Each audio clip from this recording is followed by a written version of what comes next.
to start things a little different. And that didn't.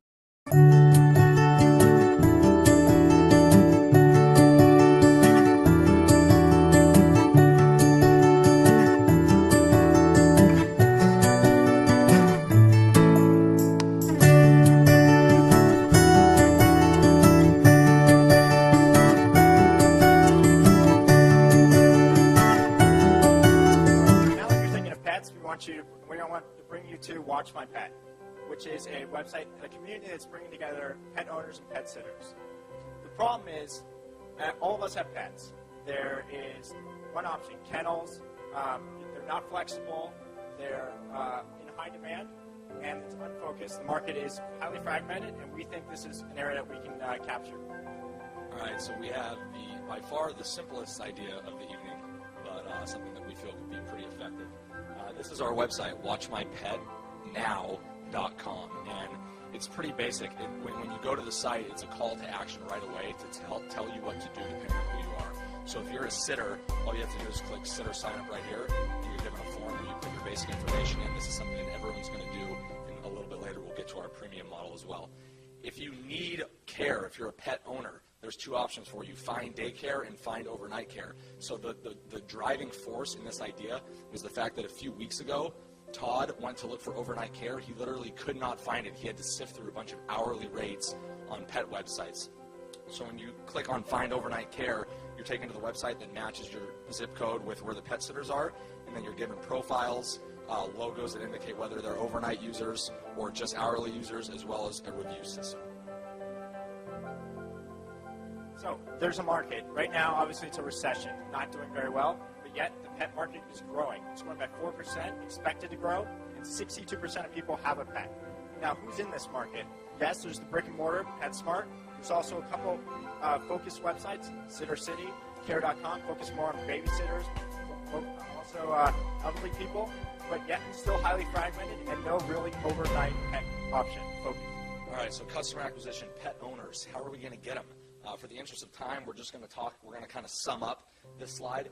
The main driver here of getting the business is social media and word-of-mouth advertising. We spent about 45 minutes last night talking to a pet sitter who did this professionally for 6 years. She said Facebook, which, by the way, was not as big when she actually did this 5 years ago, was one of her biggest driving forces as far as advertising, and word-of-mouth was her most effective way to promote her business.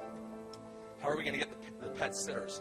The main thing here is to make this as easy as possible. The one thing that pet sitters need, they need to be found. So our website is going to have a very specific way that we're giving direct matches to the pet owners to match them up with what they need. So if they need overnight care, they're going to have it. They're not going to have to sift through a bunch of crap. If they need hourly care, it's going to be right there for them. So this is an underserved market. We have an option for you. How are you going to make money on this? Well, suppliers, you're going to have two options. First, you have the low cost, where you just free profile. You also have the premium profile, which is going to include like a highlighted profile, reference options, background check, all included. Second option to making revenue is we're going to offer a percentage of the revenue. So everyone's going to come to this website. The transaction is going to take place on the website. We're going to take 5% of what the sitter's going to make from it, but we're giving her a bigger customer base to pick from, so it's going to be easier for her. She can pick, and we think this is a great option. Underserved market, very simple, easy to go, scalable, and so if you have any questions, we'll open that up.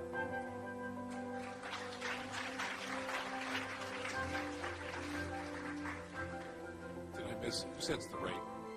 What's that? Who sets the rate? I missed that. Sets the rate. The pet sitter sets the rate. So that's actually, just really quickly, one thing that we didn't touch on. One thing that we're going to do to get pet sitters is to literally go to the pros. So there's a lot of pet sitters out there right now that are professionals that have their own sites. Quite frankly, their sites aren't very good.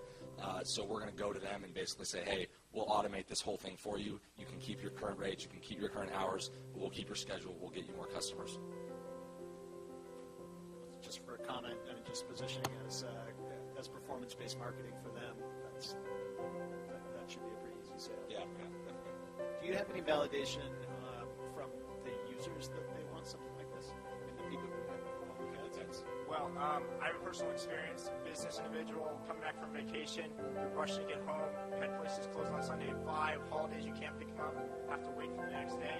You can just go to a house near you, pick them up. They're open 24 hours. This is individual. There's also the option of pets are in cages. They come home, they're tired, they're sick. If you just bring a pet to another house and run around the yard, it's like they're in their normal habitat, so it doesn't affect them. We also did talk to a few pet owners over the weekend as we developed this, and the one thing, which I'm sure a lot of people in the room that have pets would agree with, is the trust factor. And they said that if there was, so there's a website called TaskRabbit that's a lot similar to Angie's List and some of these other sites that are task machines. And the main thing that they said that drives their willingness to use that is the review system and the recommendation system. So if the pet owner actually trusts that they're getting a legitimate person, they would use the service. Pets rate those reviews. Actually, that is one thing that we do plan to do. We do plan to review the pets, honestly, because we want the pet sitters to be able to say that, hey, Fluffy was really tough this weekend, so someone in the future might not want to get that dog or could jack up their price. On the model of having a sitter pay to be listed or for premium listing, why'd you have to go with a one-time charge rather than a subscription? Well, we want to get this bill up. We want to get going. We don't want to deter the sitters to come. Initially, it's going to be the one-time cost. Down the road, as we go up the base, there's always the option. The sitters want to stay on the website. We have $5 yearly charge, something just to keep them interested and also keep the profile updated. Yeah, and the main thing is just to get people in the door. So with the premium membership, the background check is actually critical for what I just mentioned, that trust factor. So yeah, sure, you can come on our website as a pet sitter and say that you'll be a pet sitter for absolutely nothing, but what's really going to drive business? The premium or the background check, the label that says certified, et cetera, et cetera, et cetera. So that's what you're going to have to pay for one time to then have potentially more revenue than on the first line.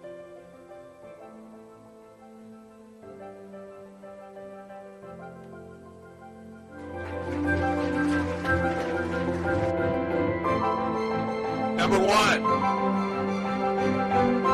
was Watch My Pet. Congratulations.